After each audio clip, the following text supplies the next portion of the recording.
13h, 14h. Europe 1, 13h. Europe 1, 13h, dernière partie à 13h46 sur Europe 1. Vous écoutez Céline Géraud et avec vous aujourd'hui Céline, l'écrivain essayiste Paul Melun et le chroniqueur politique Jean-Claude Dacier. Et je voulais revenir sur cette polémique qui est en train de monter gentiment. Emmanuel Macron qui met le haut là sur la dénonciation des accords de 68 avec l'Algérie. Alors il avait déclaré, on s'en souvient la semaine dernière, que la France ne les dénoncerait pas de manière unilatérale. Eh bien le chef de l'État persiste et signe ce matin dans les colonnes du Figaro. Il dit « Chacun est dans ses compétences. L'accord de 68, c'est le président de la République ». Écoutez Sébastien Chenu, député RN du Nord. Il a critiqué la position d'Emmanuel Macron sur ces accords de 68. Il était l'invité de Sonia Mabrouk ce matin sur Europe 1 et CNews. Quelle honte. Franchement, voir Emmanuel Macron avoir peur, trembler devant une réaction possible de la diaspora algérienne est honteux pour plusieurs raisons. D'abord, ça veut dire qu'il essentialise aussi nos compatriotes franco-algériens, imaginant qu'ils seraient surtout des Algériens et pas attachés au fait que la France puisse vouloir se faire respecter. Je trouve ça incroyable. Ça veut dire qu'il oublie aussi que chez les Algériens ou les franco-algériens, il y a des Kabyles, il y a toute une différentes sensibilités qui existent et qui n'amènent pas forcément au soutien du régime algérien à tout prix. Donc je pense que d'abord il essentialise et il fait preuve d'une mauvaise manière à nos compatriotes franco-algériens. Et puis la deuxième chose, comment peut-on accepter d'être président d'un pays, la France, qui se fait humilier, qui ne réagit pas et qui dit simplement on va continuer à prendre des thés avec les dirigeants algériens en regardant si on peut pas améliorer sur un coin de table 2-3 choses très gentiment. Vous êtes toujours sur la ligne du zéro visa. Mais pas uniquement du zéro visa. Je vous rappelle qu'on a ouvert 2 consulats de plus pour l'Algérie sur notre territoire. C'est Gérald Darmanin qui a fait cela ces dernières années, sans retour, sans aucune contrepartie. On accueille, Bruno Retailleau accueille des imams algériens pendant cette période de Ramadan. Moi, je ne suis pas contre le fait que chacun puisse vivre sa religion, mais il le fait sans aucune contrepartie. On pourrait aussi dire à l'Algérie, écoutez, cette année, vu les relations, on va accueillir vos imams, mais il va falloir faire un geste. Vous ne reconnaissez pas d'essayer ? Notamment Boualem Sansal, qui est en train de mourir, de croupir dans les geôles algériennes, dont tout le monde, à part peut-être ici, on en parle un peu, et quelques responsables politiques qui ne sont pas à gauche le dénoncent, mais je veux dire, dont tout le monde se moque. À un moment, entendre Emmanuel Macron dire que non, il ne faut pas abroger, renégocier les accords franco-algériens de 68, c'est une honte. C'est un président qui a peur. Comment pouvons-nous être gouvernés par un président qui a peur ? Sébastien Chenu, député RN du Nord ce matin sur Europe 1 et CNews, qui veut réagir ? Écoutez, je ne sais pas si le président de la République a peur. Voilà. En tout cas, on assiste quand même à un classique du genre en cohabitation, entre guillemets. C'est-à-dire le président de la République qui rappelle à son Premier ministre, mais non, les affaires étrangères, c'est mon domaine réservé, n'y touchez pas, etc. et qui veut se démarquer. Donc il y a peut-être d'abord un rapport politique. Je veux pas ici faire de spéculation de politique politicienne, mais je pense qu'il y a un peu de ça.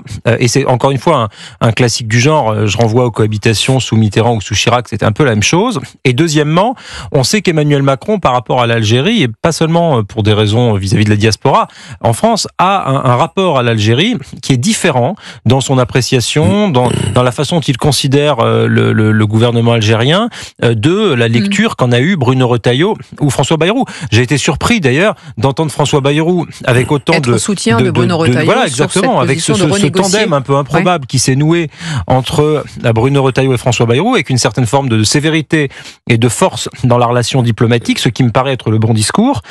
Et ça m'étonnait que le président de la République ait donné son aval là-dessus. L'attentat de Mulhouse avec ce ressortissant algérien qui avait donc qu'on avait tenté d'expulser à 14 reprises a été vraiment le détonateur. Oui, parce que dans l'opinion publique, les gens comprennent pas que on n'arrive pas à muscler notre discours vis-à-vis de l'Algérie. Voilà qu'on réfléchit à geler les avoirs russes et qu'on est prêt à toutes sortes de mises en œuvre et qu'on avait dit qu'on mettrait l'économie russe à genoux, etc. face à ce qui s'est passé en Ukraine. Et on a du mal à se faire respecter des Algériens. Donc, si vous voulez, c'est quand même assez compliqué. Donc voilà. Au-delà de ce conflit, effectivement, cette tension avec l'Algérie, le bras de fer d'homme à homme, j'ai envie de vous dire, entre Bruno Retailleau et Emmanuel Macron, il n'y a pas autre chose? Il n'y a pas une volonté peut-être d'affaiblir cette droite qui monte avant les élections de 2027? Les critiques sur Retailleau venaient plutôt du Rassemblement national. Je ne sais pas si M. Chenu y a eu droit aussi dans son interview qu'on vient d'écouter. je déplore comme vous le retrait, me semble-t-il, très fort, très marqué du président de la République sur les affaires algériennes. Après tout, c'est lui qui nous a mis dans cette situation.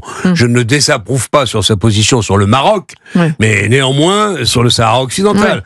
Mais néanmoins, c'est un peu à cause de lui que nous retrouvons dans une situation extrêmement compliquée avec l'Algérie, et je déplore que le président de la République, certes il a autre chose à faire en ce moment avec la crise avec les États-Unis et l'Europe, néanmoins il ne dit rien, et donc Bayrou et Retailleau se sentent autorisés à expliquer à l'opinion qui est de leur côté ce qu'il conviendrait de faire pour essayer d'arranger les choses. Bruno Retailleau fait preuve de fermeté, annonce des choses, essaie de faire bouger les lignes, de resserrer d'un cran si vous voulez mon sentiment l'étau. quand même, c'est que je pense que M. Retailleau parle trop. Et qu'il est peut-être, je trouve que sur ce dossier, il parle trop, qu'il faut agir plus et parler peut-être un peu moins. Mais entre cela et le silence absolu du président de la République, qui certes, je le répète, s'occupe de l'Europe et de la crise européenne. Ne veut-il pas, je repose ma question, affaiblir cette droite, et donc Bruno Retailleau, qui candidate, on le rappelle, à la présidence des Républicains et qui a sans doute des ambitions présidentielles. La menace Retailleau, elle est plus pour le Rassemblement national que pour le président de la République, qui ne sera pas rééligible et qui, de toute façon... Non, mais là, on est dans une situation... Bon, la cohabitation ou les cohabitations dans le passé n'aiment pas trop les crises, parce que c'est vrai que ça aiguise les intérêts et les ambitions de chacun. Néanmoins, ça aiguise, j'aime bien ça aiguise. Néanmoins, là, je trouve que le président de la République, je comprends encore une fois l'Europe, Trump, tout ça est très important. Néanmoins, quand même, l'opinion, à tort ou à raison, mais je le crains à raison, se préoccupe de la formidable dégradation de la situation sur la délinquance, sur un certain nombre de points. La sécurité. Je dis pas que c'est l'Algérie qui est responsable de tout. Loin s'en faut. Néanmoins, on a quand même une situation qui mériterait un mot de temps en temps du président de la République. Paul Melun, sur ce bras de fer le problème, c'est que Emmanuel Macron et Bruno Retailleau. Oui, mais le rôle du ministre de l'Intérieur aujourd'hui, il dépasse le strict cadre national. Regardez par exemple sur un tout autre dossier, mais qui est lié avec le Mayotte et les Comores. Le ministre, il est obligé de réfléchir à des questions de diplomatie par rapport aux Comoriens. Là, c'est pareil avec l'Algérie. Du moment que là, je crois, Bruno Retailleau entend mettre une liste d'une centaine de noms de ressortissants algériens dangereux qu'il faudrait expulser rapidement. C'est aussi sa prérogative de les identifier. Après, c'est avec le ministre Barrot. Paul. Oui, Jean-Claude, mais c'est une question aussi de travail gouvernemental. Il faut qu'il puisse travailler avec le ministre Barrot. Or, on sait que le ministre Barrot, notre ministre des Affaires étrangères, est pas tout à fait sur la même ligne.